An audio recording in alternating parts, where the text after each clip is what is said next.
Somali government says it will rebuild the Mogadishu Stadium after AMISOM force pulled out from the area. The Somali Prime Minister chaired a crucial meeting on the currency reform that attended by Somali partners from international community. The Minister of Interior of Somali Federal Government hosted a consultative meeting on the implementing the important tasks for the ministry.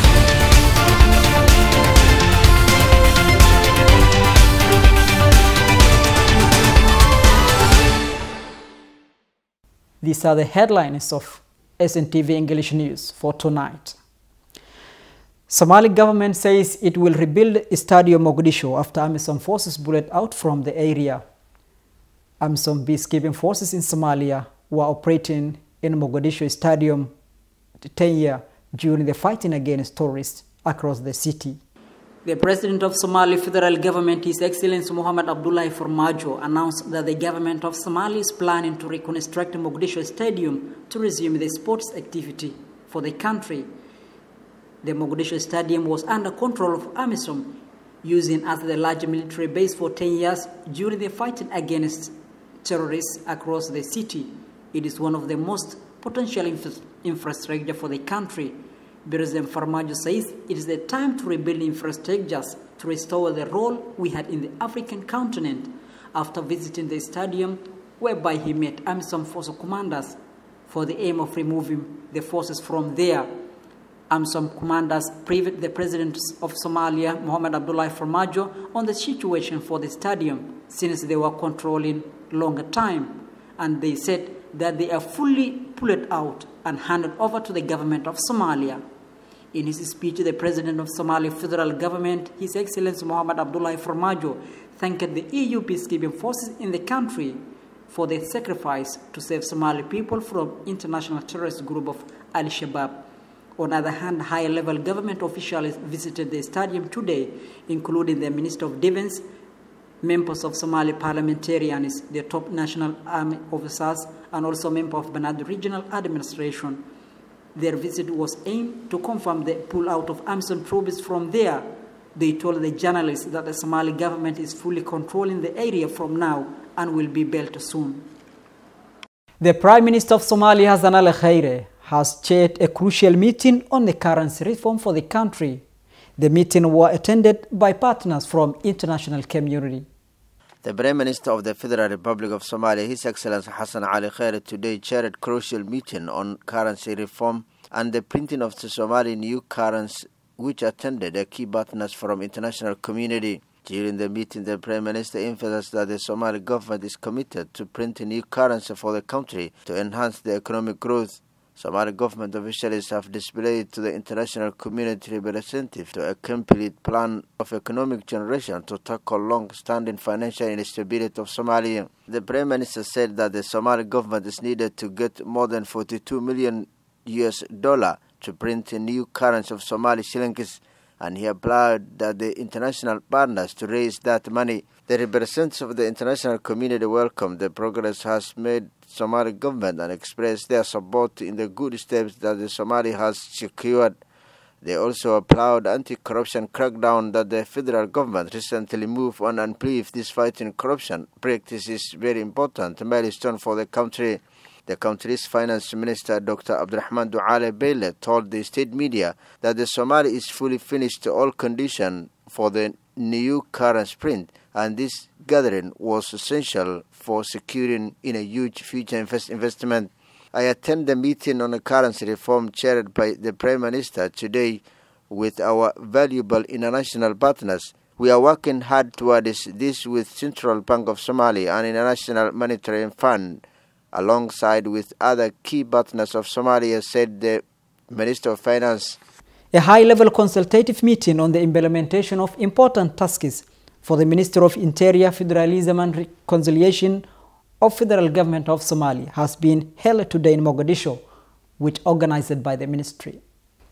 4 days training workshop concluded in ADADO town of GALMUDUG state that was intended to educate the people on civic education to the people of GALMUDUG state. A 4-day training workshop organized by the Ministry of Constitutional Affairs of the Federal Republic of Somalia accompanied with the Galmudug Reconstruction and Development Studies completed today in ADADO town in Galmudug.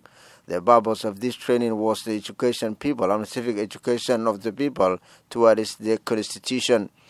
The training was attended by the more than 70 people from the civil society, Galmudug, different areas, development studies, staff in civic education, and public awareness campaigns.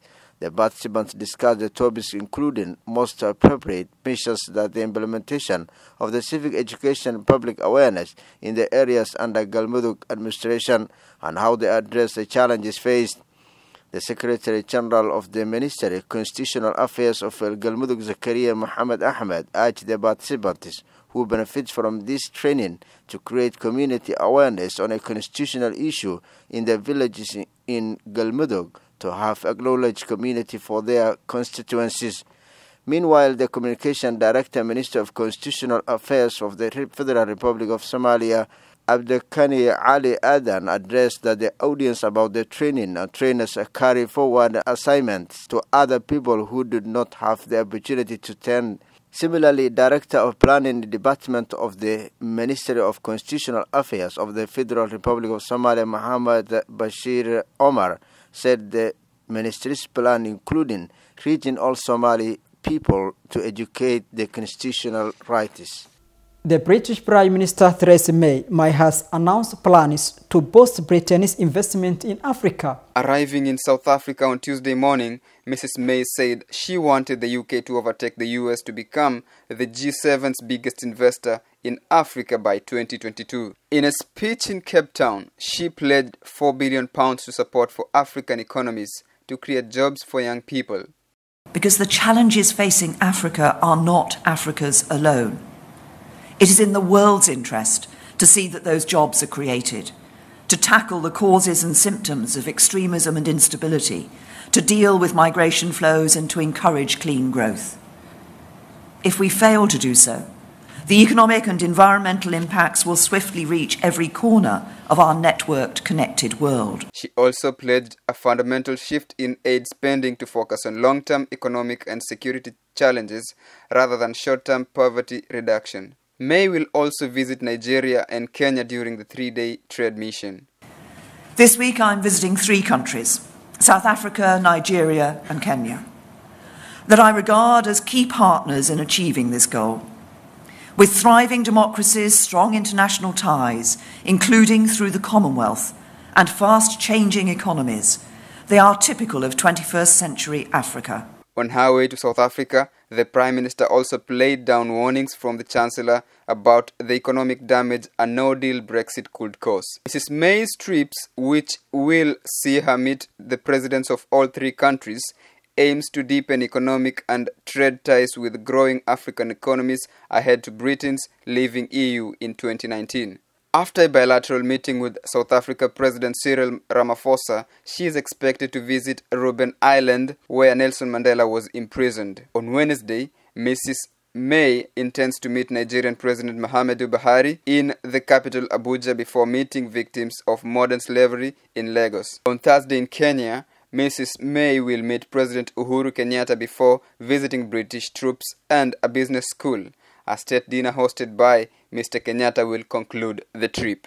You are up to date with the latest news from Somali National TV. My name is Ali Abdulkadir Ali. Join us tomorrow, inshallah. Until next, have a good time.